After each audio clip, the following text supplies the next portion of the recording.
नमस्कार प्यारे विद्यार्थियों। हम नॉर्मल सेकेंडरी ग्रोथ के बारे में अध्ययन कर रहे थे, सामान्य द्वितीयक वृद्धि का। उसी कड़ी में आज का जो टॉपिक है वह है कैम्बियम या एधा।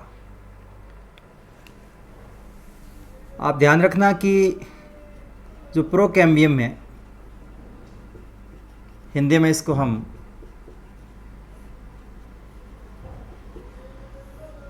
प्राक एधा कहते हैं। इस प्रोकैम्बियम से ही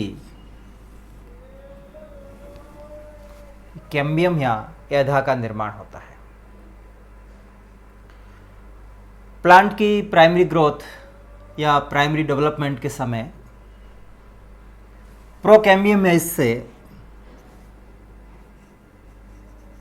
वैस्कुलर बंडल या संवहन पूल का निर्माण होता है। बहुत सारे संवहन पूल बनते हैं, वैस्कुलर बंडल्स बनते हैं। उस समय प्रोकैम्बियम की सभी कोशिकाओं से जाइलम एवं फ्लोएम का निर्माण नहीं होता है। इस समय कुछ कोशिकाएं मेरिस्टेमेटिक यानी विभज्योतकी रह जाती है जाइलम एवं फ्लोएम के बीच में। ये जैसे एक वैस्कुलर बंडल है, इसका ये भाग जाइलम का है, ये भाग फ्लोएम का है। तो इसके मध्य में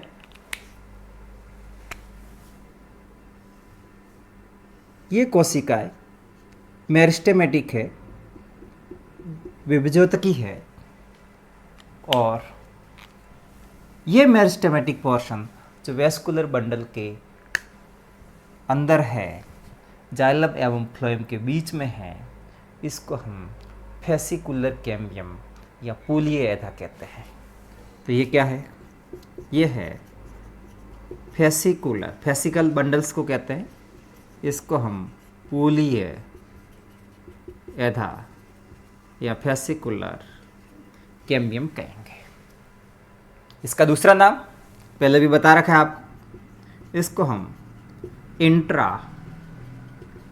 फेसिकुलर कैम्बियम या अंत्यपूलीय एधा कहते हैं। फिर बताया था कि दो वैस्कुलर बंडल्स, जैसे एक वैस्कुलर बंडल्स, ये दूसरा वैस्कुलर बंडल्स, इसके मध्य में ये पूलीय एधा है, यहाँ पर भी ये पूलीय एधा है। ये वाला पोर्शन मेरिस्टेमेटिक सेल से बना रे या मेडुलरी रेज का है, मज्जा किरणों का है। सेकेंडरी ग्रोथ के समय ये मेडुलरी रेज का ये पोर्शन जो इसके पार्श्व में है, ये विभज्योतकी हो जाएगा और यहाँ पर भी एधा की पट्टी बनाता है, और इस एधा को हम इंटर फेसिकुलर कैम्बियम या अंतरा पूलीय एधा कहते हैं।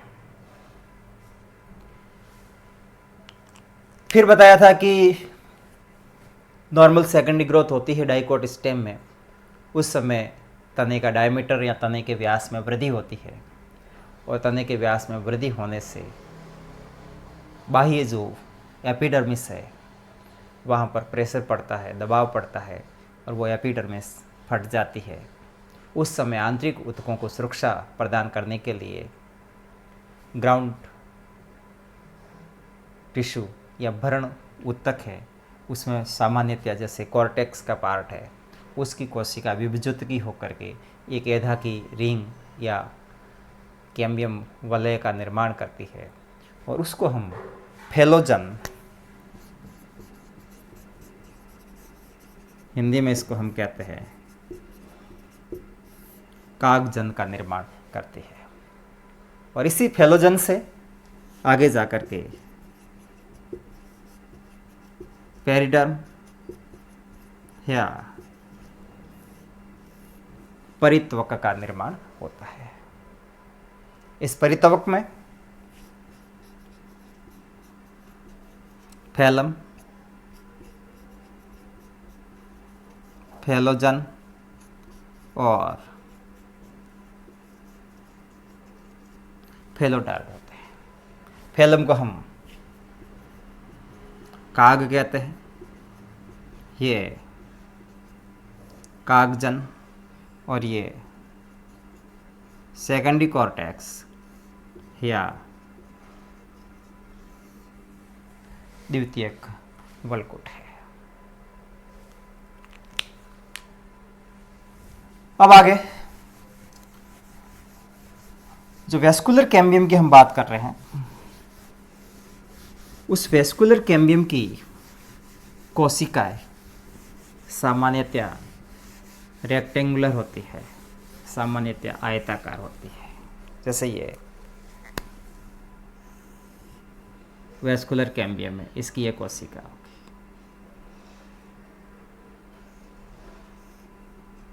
इसके अंदर एक कोशिका में सेंटर में एक या कई छोटी छोटी रिक्तिकाएं होती है। सामान्यतः एक बड़ी रिक्तिका होगी सेंटर में, यहाँ पर ये वैक्यूल होगी। इसमें पेरिफेरल यानी परिधीय जीवद्रव्य होता है और इसमें एक सुस्पष्ट केंद्रक या न्यूक्लियस होता है। तो ये सेंट्रल वैक्यूल होगी, रिक्तिका होगी। ये इसका पेरिफेरल साइटोप्लाज्म और ये इसका न्यूक्लियस। न्यूक्लियस को हम केंद्रक कहते हैं। नेक्स्ट वीडियो में हम एधा में कितने प्रकार की कोशिका पाई जाती है, इसमें कोशिका विभाजन किस प्रकार से होता है,